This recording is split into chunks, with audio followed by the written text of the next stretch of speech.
ভাষণ দিলেন সেটাকে এক জায়গায় করে একটা খালি ডায়লগ বলবো। মিঠুন চক্রবর্তী তার অসামান্য অভিনয়ের জন্য তিনটি জাতীয় চলচ্চিত্র পুরস্কার পেয়ে গিয়েছেন। 1976 সালে তাঁর অভিনীত প্রথম ছবি মৃগয়ার প্রথম জাতীয় চলচ্চিত্র পুরস্কারটি পেয়েছিলেন মিঠুন। সেরা অভিনেতা হিসাবে সেই পুরস্কার পেয়েছিলেন তিনি। 92 সালে বুদ্ধদেব দাশগুপ্ত পরিচালিত ছবি তাহাদের কথায় অভিনয়ের জন্য দ্বিতীয় জাতীয় চলচ্চিত্র পুরস্কার। তৃতীয় জাতীয় চলচ্চিত্র পুরস্কারটি তিনি পেয়েছিলেন 1998 সালে। স্বামী বিবেকানন্দর জীবন কাহিনী নিয়ে তৈরি সেই ছবির প্রযোজক ছিলেন অন্ধ্রে খান ইলেকট্রিক, সরারহাট, দক্ষিণ 24 পরগনা। শিল্পপতি ও শৌখিনী কংগ্রেসী নেতা সুব্বিরামি রেড্ডি রামকৃষ্ণ পরমহংসদেবের চরিত্রে অভিনয় করেছিলেন মিঠুন। দিব্য মানিয়েছিল তাঁকে। মিঠুন বাঙালি বলেই বোধহয় পদ্ম পুরস্কার পেতে তার এত সময় লাগলো। এই পুরস্কারের জন্য তিনি শুধু যোগ্যতা নন, ভারতীয় চলচ্চিত্রে যারা পদ্ম পুরস্কার পেয়েছেন তাদের অনেকের তুলনায় অনেক আগে মিঠুনের এই পুরস্কার পাওয়া উচিত ছিল। সুর ভবন বাদ্যযন্ত্রের বিশ্বস্ত প্রতিষ্ঠান, ডায়মন্ড হারবার।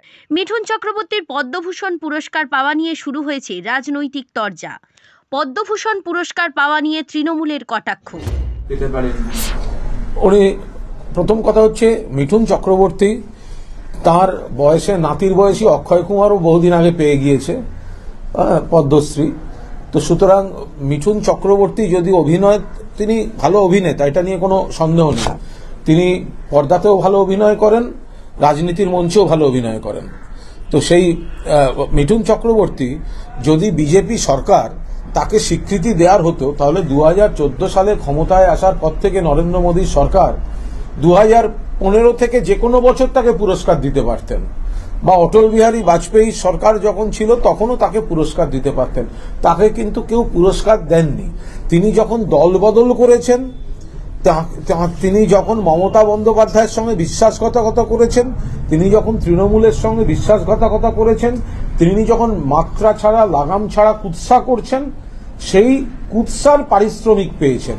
বিভিন্ন অভিনয় বা অভিনয় শিল্পীদের যে ভাড়া করে আনা হয় চিত্রনাট্য বলার জন্য, পারিশ্রমিক হিসেবে এই পদ্ম সম্মান পেয়েছেন। এর সঙ্গে মিঠুন চক্রবর্তীর অভিনয় ক্ষমতার স্বীকৃতি দেওয়ার কোনো সম্পর্ক নেই।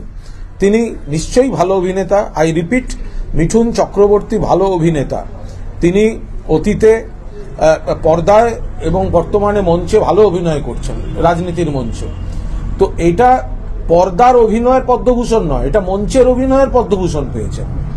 অর্থাৎ এই যে তিনি দলবদলু হয়ে কৃতজ্ঞতার সব মুখোশ খুলে ফেলে মমতা বন্দ্যোপাধ্যায় তাকে রাজ্যসভায় পাঠালো, তখন তিনি বলেছিলেন আমাকে এই সম্মান কখনো কেউ দেয়নি, আমি ভাই হিসেবে বোনকে চিরদিন মনে রাখবো।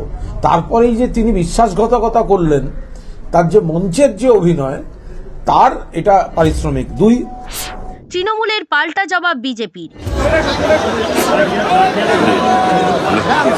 আমি ওই রকম ওই নর্দমার পিঠের কথার উত্তর দেব।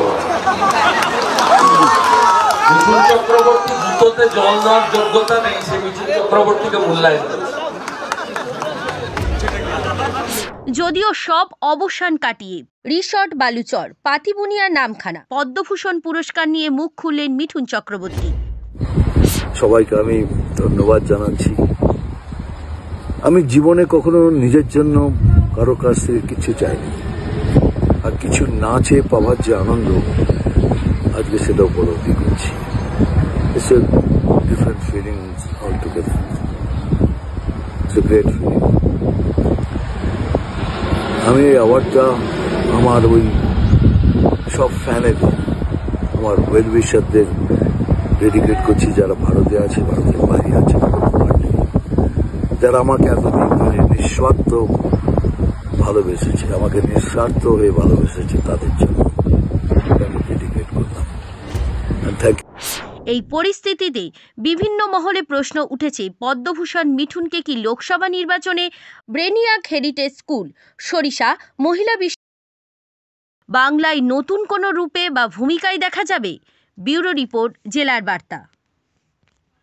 সুর ভবন দেশি ও বিদেশি বাদ্যযন্ত্রের বিশ্বস্ত প্রতিষ্ঠান, গার্লস স্কুল রোড, রায়ভিলার প্রথম। পাতিবুনিয়ার সমুদ্র সৈকতের রিসর্ট বালুচর, থাকা খাওয়ার সুব্যবস্থা রয়েছে, গ্রাম্য পরিবেশ। পাতিবুনিয়ার জঙ্গলে রয়েছে বুনো শূকর হরিণ। দীঘা বকখালি মৌসুমী নয়। এবার আসুন পাতিবুনিয়ার